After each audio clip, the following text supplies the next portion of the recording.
बच्चों, पाठ 1 में लास्ट बचता है उत्पादन संभावना वक्र। आज हम इसको पढ़ाएंगे। इसको हम प्रोडक्शन पॉसिबिलिटी कर्व भी कहते हैं, पीपीसी भी इसको कहा जाता है। ठीक है, तो उत्पादन संभावना वक्र वैसे तो ये ग्राफिक प्रतीक है। ठीक है, किसी भी तालिका का जो ग्राफिक प्रतीक है उसको हम उत्पादन संभावना वक्र कहते हैं। जो अब पहले डेफिनेशन की तरफ आ जाते हैं। वह वक्र जो दो वस्तुओं के उन सभी संयोजन को प्रकट करता है जिसका उत्पादन एक अर्थव्यवस्था उपलब्ध तकनीकी और दिए गए संसाधन का पूर्ण उपयोग कर सकती है।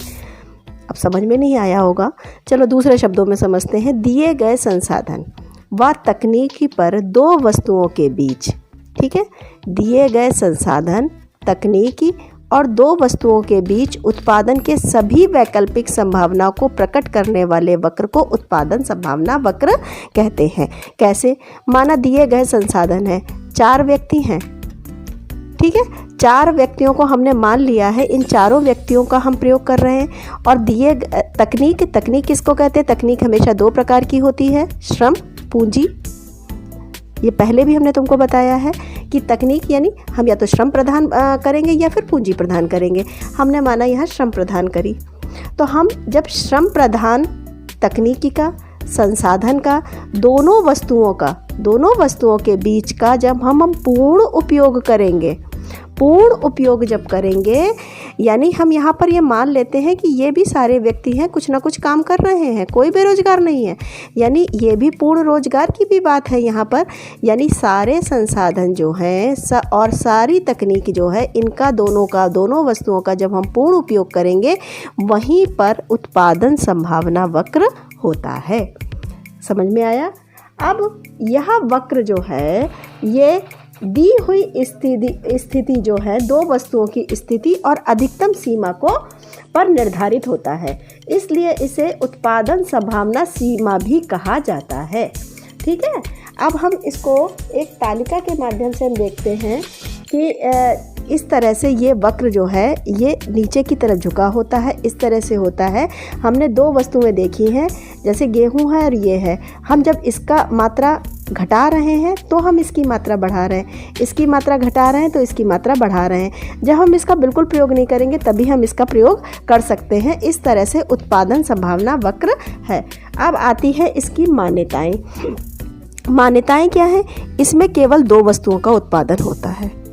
तुमको बताया केवल 2 वस्तुओं का उत्पादन होता है। सभी साधन स्थिर होते हैं, सारे साधन स्थिर हैं। अगर हम इसको कम करेंगे तो इसको बढ़ाएंगे, इसको कम करेंगे तो इसको बढ़ाएंगे, इस तरह से चलता रहेगा, लेकिन स्थिर है। तकनीकी और संसाधनों का पूर्ण उपयोग होता है। इसमें जब तक हम पूर्ण उपयोग नहीं करेंगे, इसको हम हटा देंगे तो वहीं पर उत्पादन संभावना वक्र ही बनेगा। जैसे हमने संसाधन में से एक संसाधन कम कर दिया तो यहाँ पर उत्पादन संभावना वक्र नहीं बनेगा। और यहाँ पर जैसे माना हमारे पास 2 हल हैं और हमने 1 हल का प्रयोग किया, तब भी नहीं बनेगा। यानी हमारे पास जो संसाधन है और जो तकनीक है, इसका हम पूर्ण उपयोग करेंगे तभी ये इसकी मान्यता पर आता है, और तकनीक भी इसकी स्थिर होती है। ठीक है, अब आते हैं इसकी विशेषताओं पर। तो इसकी जो विशेषताएं हैं, विशेषता का क्या मतलब होता है? विशेषता का मतलब होता है जब कोई ऐसी बात जिससे हम उसको तुरंत पहचान लें कि आखिर वही बात हम कर रहे हैं, इसको हम विशेषता कहते हैं। जैसे अब मैं कहूँ बिग बी जो हैं वो महानायक है। अब बिग बी के नाम से तुम लोग तुरंत समझ जाओगे कि ये अमिताभ बच्चन की बात हो रही है। तो यानी इसी तरह से पीपीसी का जब हम बात करेंगे तो इसकी हमें विशेषता जो है वो हमें तुरंत समझ में आ जानी चाहिए, आखिर इसकी विशेषता है क्या। तो पहली विशेषता है, यह वक्र दाएं से बाएं नीचे की ओर ढालू होता है। अभी हम समझाते हैं। मूल बिंदु की ओर नतोतर होता है। वैकल्पिक उत्पादन की संभावनाएं भी होती हैं, यानी हम इसका प्रयोग करें या इसका प्रयोग करें, आपस में हम विकल्प चूज कर सकते हैं। पीपीसी जो है वो 2 वस्तुओं के बीच में ही होता है। ये एक इसकी इम्पॉर्टेंट है कि 2 वस्तुओं से ज़्यादा में ये नहीं बनता है। ठीक है, अब आता है, जैसे तुम लोगों को अभी हमने बताया था कि ये जो है बाएं से दाएं की ओर होता है। ठीक है, और ऊपर से नीचे की ओर होता है। ये विशेषता भी हमने तुमको बताई कि दाएं से बाएं और नीचे की ओर ढालू होता है। तो देखो, बाएं से दाएं और नीचे के ऊपर ढालू भी है। इसके बाद आता है कि यह मूल बिंदु की ओर नतोदर होता है। नतोदर मतलब नीचे की तरफ झुका होता है। अब इसको हम तुम लोगों को बताते हैं कि बाएं से दाएं और ऊपर के से नीचे की ओर ढालू आखिर क्यों होता है, इसका क्या कारण है? इसका कारण है कि पूर्ण रोजगार की अवस्था में, पूर्ण रोजगार हमने मान लिया है ना कि सारे लोग काम पे लगे हैं, पूर्ण रोजगार है। पूर्ण रोजगार की अवस्था में दो वस्तुओं के उत्पादन को एक साथ बढ़ाया नहीं जा सकता है कि हम एक साथ ये कहें कि हमने इधर भी, वो 4 आदमी थे और उधर श्रम था, तो हम इधर भी बढ़ा ले, इधर भी बढ़ा ले तो है, लेकिन हम इधर बढ़ा ले इधर नहीं करें। इस तरह से जो है वो एक साथ नहीं बढ़ाया घटाया जा सकता।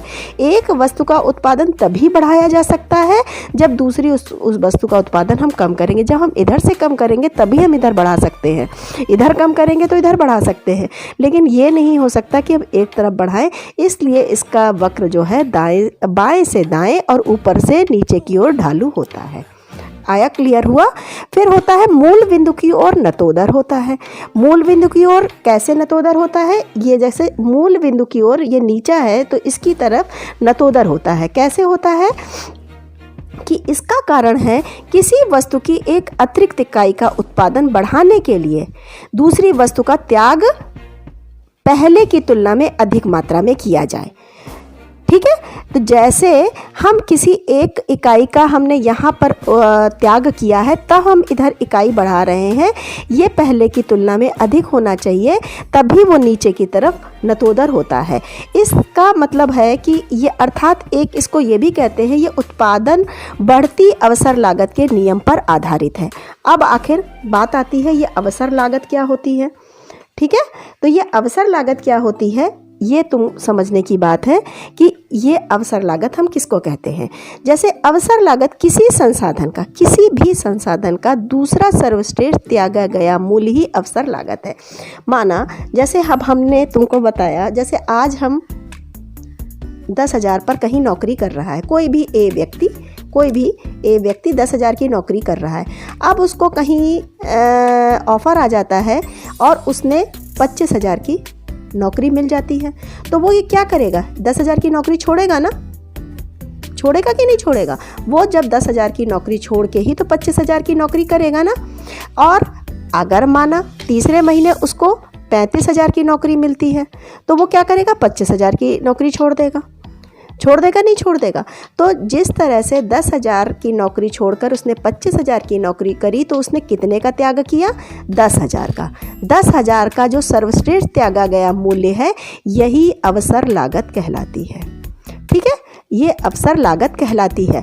ऐसे ही हम देखते हैं कि जब उसने 25,000 की नौकरी कर रहा था, फिर उसको तीसरे महीने 35,000 की नौकरी मिल गई, तो उसने कौन सी नौकरी छोड़ी? 25,000 की। तो ये उसकी अवसर लागत हो गई। 35,000 की अवसर लागत क्या हो गई? ये वाली अवसर लागत हो गई। क्लियर हुआ ना? तो अवसर लागत किसे कहते हैं? जब दूसरा सर्वश्रेष्ठ त्यागा गया मूल्य अवसर लागत कहलाता है। हमको लगता है समझ में आ गया होगा। फिर है सीमांत अवसर लागत किसे कहते हैं? इसमें क्या है कि एक्स वस्तु की इकाई का उत्पादन बढ़ाने के लिए जितना वाई वस्तु का त्याग करना पड़ता है, उसे हम सीमांत अवसर लागत कहते हैं। अब जैसे हमने इसको मान लिया एक्स वस्तु या वाई वस्तु, इसको मान लिया। जैसे अब तुम इसी से ही समझ लो, जैसे हमने 10,000 की नौकरी थी, माना उसको 25,000 की नौकरी मिल गई, उसने इसको छोड़ दिया, ये तो हो गई इसकी अवसर लागत। लेकिन इन दोनों के बीच में उसका अंतर कितना हुआ? 15,000 का। ये इसकी सीमांत लागत हो गई। समझ में आया? अब जैसे उसने 35,000 की नौकरी करी, अब इन दोनों के बीच में अंतर कितना आया? 10,000 का। ये इसकी सीमांत अवसर लागत हो गई। अवसर लागत जो है वो, अब दोनों में अंतर हम तुम लोगों को साथ में ही बता दे रहे हैं। अवसर लागत किसे कहते हैं? 10,000 की नौकरी थी, उसकी अगले महीने 25,000 की इसकी नौकरी मिलती है, तो वो 10,000 का त्याग करता है, तो ये तो इसकी हो गई अवसर लागत। फिर तीसरे महीने उसको 35,000 की नौकरी मिलती है और 25,000 का त्याग करता है, तो ये तो हो गई इसकी अवसर लागत। लेकिन अगर सीमांत लागत हमको निकालनी है, तो 10,000 की नौकरी कर रहे हैं और 25,000 की नौकरी उसको मिल जाती है, तो दोनों के बीच बीच के अंतर को हम सीमांत लागत कहते हैं। ठीक है, इसी तरह से 25,000 की नौकरी करता है और तीसरे महीने उसको 35,000 की नौकरी मिलती है, तो दोनों के बीच का अंतर यानी 10,000 ये इसकी सीमांत लागत है। हमको लगता है बच्चों इतना तुम लोगों को क्लियर हो गया होगा है। अब आगे बताते हैं। हाँ बच्चों, अब हम तालिका के द्वारा समझते हैं कि जैसे संयोग ए है, इसने गेहूं और चावल का इसको उत्पादन करना है, तो पहले तो इसने संयोग ए ने केवल गेहूं का उत्पादन किया, चावल का नहीं किया। फिर बी को लगा कि हमको जो है वो गेहूं और चावल एक भूमि पर दोनों उगाने हैं, तो हमने एक भूमि पर पहले तो गेहूं उगा दिया, फिर हमने सोचा कि इतने में हम चावल उगा देते, इतने में हम गेहूं उगा देते। फिर सोचा नहीं नहीं ऐसे नहीं है, इसको बढ़ाते घटाते जाएंगे, तो यानी हम एक चीज़ का त्याग कर रहे हैं तभी हम दूसरी चीज़ को पा सकते हैं। यही हमने तालिका के द्वारा बताया है। तो PPC जो वक्र है, उत्पादन संभावना वक्र है, देखिए आप ABCDE, यानी हम जब 90 का कर रहे हैं तो हमने 10 का करा है, फिर 70 का कर रहे हैं, 20 का। इस तरह से तुम लोग को देखो क्लियर हो रहा है बच्चों, इस तरह से ये इसका वक्र आ रहा है। कभी लेकिन फिर ये आता है कि आखिर इसमें कभी बदलाव भी होता है कि नहीं होता है। तो बदलाव होता है तो परिवर्तन होता है, तो कैसे होता है, इसका खिसकाव होता है कि नहीं होता है, तो वो कैसे होता है। कभी कभी ये होता है कि हमारी x वस्तु जो नीचे की वस्तु है x, इसमें अगर कोई परिवर्तन आ जाता है किसी वजह से, तो इसका वक्र खिसकता है जब आगे की ओर, तो उसमें सुधार की स्थिति होती है, और जब पीछे की ओर खिसकता है तो वो हमारी नुकसान की कीमत होती है। कभी कभी एक्स वस्तु जो हमारी चीज़ है उसमें कुछ बेनिफिट होने लगता है तो वो सुधार होने लगता है, और जब बेनिफिट नहीं होता है तो वो नीचे खिसकने लगता है, यानी उसमें हानि होने लगती है। इसी तरह से हम देखते हैं वाई वस्तु में अगर कोई चीज़ में सुधार आता है तो किसी भी उसमें श्रम में किसी भी चीज़ में सुधार आता है तो वो सुधार होने लगता है, और जब इसमें खराबी आती है या हानि होती है तो वो वक्र नीचे की तरफ खिसकने लगता है। अब आता है मेन कि हमारा ये खिसकाव जो है ये कभी कहाँ कहाँ होता है। PPC वक्र की परिवर्तन अवस्था क्या है। तो पहली तो परिवर्तन अवस्था होती है कि ये स्थिर, कोई परिवर्तन नहीं होता, स्थिर होता है। आखिर कैसे होता है। बेरोजगारी उन्मूलन कार्यक्रम जब होता है तो परिवर्तन जो है वो हमारा कोई नहीं होता है। या साधनों का स्थानांतरण बताया कि हमने एक, अगर हम यहाँ से इकाई कम करेंगे इधर बढ़ाएंगे तभी तो साधनों का स्थानांतरण होगा। इधर से इधर हम घटा रहे हैं बढ़ा रहे हैं तभी हमारा PPC वक्र बनता है। अब बेरोजगारी उन्मूलन कार्यक्रम, इसमें PPC वक्र जो है वो स्थिर रहता है। कैसे, जैसे मान लेते हैं कि तुम्हारे स्कूल में कोई भी एक अध्यापिका नहीं है और पढ़ाई नहीं हो रही है। जैसे अभी तक इकोनॉमिक्स में एक ही टीचर थी और दूसरी टीचर आ गई, तो जब एक टीचर थी तो क्या तुम लोग पढ़ नहीं रहे थे? ऐसा तो नहीं था कि कोई फ़र्क पड़ रहा था। या दूसरी टीचर तुम्हारी जब आ गई है तो तुम्हारे में एडमिशन ज़्यादा होने लगे हैं, ऐसा भी कोई फ़र्क नहीं है। तो इस तरह से इस चीज़ का कोई फ़र्क नहीं पड़ता है, यानी हम उसमें ना ही हमारा कुछ नुकसान हो रहा है ना ही कोई फ़ायदा हो रहा है, और बल्कि दूसरी टीचर से वो हम पूरी चीज़ कर ले रहे हैं। तो ऐसे में उत्पादन जो है परिवर्तन कुछ नहीं होता है, वो स्थिर होता है, और जो हमारा वक्र बनता है उसी तरह से वक्र नीचे की ओर ढालू की ओर बनता ही है। ठीक है।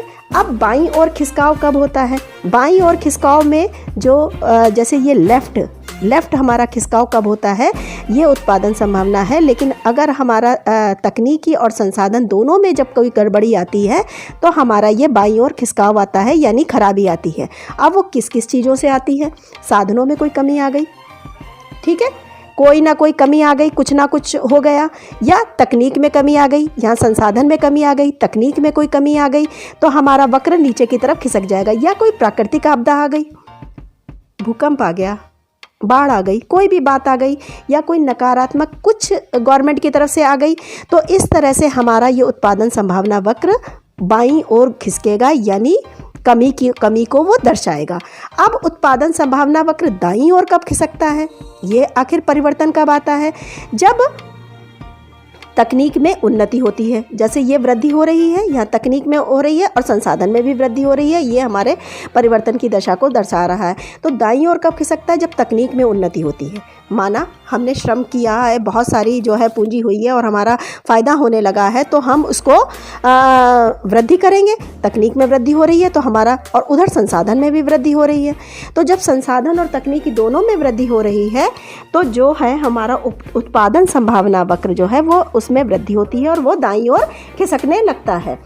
अब कुछ अन्य सरकारी योजनाएं जैसे मुद्रा योजना है, मेक इन इंडिया है, सर्व शिक्षा अभियान है, स्वच्छता अभियान है, और कोई भी इस तरह की जो चीज़ें हैं, सरकार की योजनाएं हैं, ये हमेशा उत्पादन संभावना वक्र को में वृद्धि करती हैं। ये दाईं ओर उसका वक्र खिसकता ही खिसकता है। समझ में आ रहा है?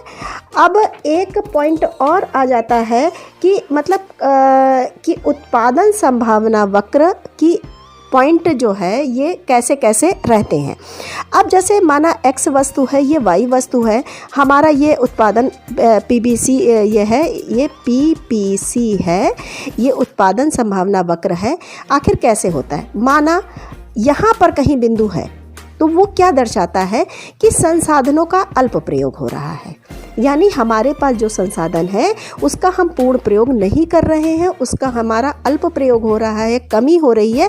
ये इस बिंदु को दर्शाता है। जो वक्र पर होता है ये पूर्ण बिंदु को दर्शाता है कि हाँ, हमारे जितने तकनीकी है, जितना संसाधन है, दोनों का हम पूर्ण उपयोग कर रहे हैं। वो PPC वक्र हमारा दर्शाता है कि यहाँ पर पूर्ण उपयोग हुआ है। लेकिन जब हम बाहर की तरफ हमारा कहीं बिंदु दर्शा रहा है, जैसे यहाँ पर दर्शा रहा है, तो संसाधनों का पूर्ण विकास हो चुका है। यानी कभी कभी ऐसा होता है कि हमने भाई तकनीक और इनका दोनों वस्तुओं का जब पूर्ण उपयोग कर लिया है, हमें फ़ायदा हो गया है और हमारा बढ़ गया है, ग्रोथ हो गई है हमारा बिजनेस का, तो हमारा पूर्ण विकास होता है। लेकिन बच्चों एक बात हम बता दें, जब दोनों चीज़ों का एक साथ, हमारी एक तो पूर्ण रोजगार है नहीं, बेरोजगारी कहीं ना कहीं पाई जाती है, कोई अदृश्य बेरोजगारी पाई जाती है, कभी अदृश्य बेरोजगारी पाई जाती है, तो बेरोजगारी पाई जाती है। इसलिए वास्तव में हमारा जो संसाधन है इसका प्रयोग जो है वो अल्प ही होता है। यहीं कहीं बिंदु इसके नज़र आते हैं जिसका पूर्ण उपयोग और पूर्ण विकास बहुत संभव नहीं है। और ये जब यहाँ पर हमारा कहीं पर बिंदु होता है, ये एक आदर्श स्थिति को दर्शाता है। ये एक आदर्श स्थिति को, ये बिंदु आदर्श स्थिति को भी दर्शाता है।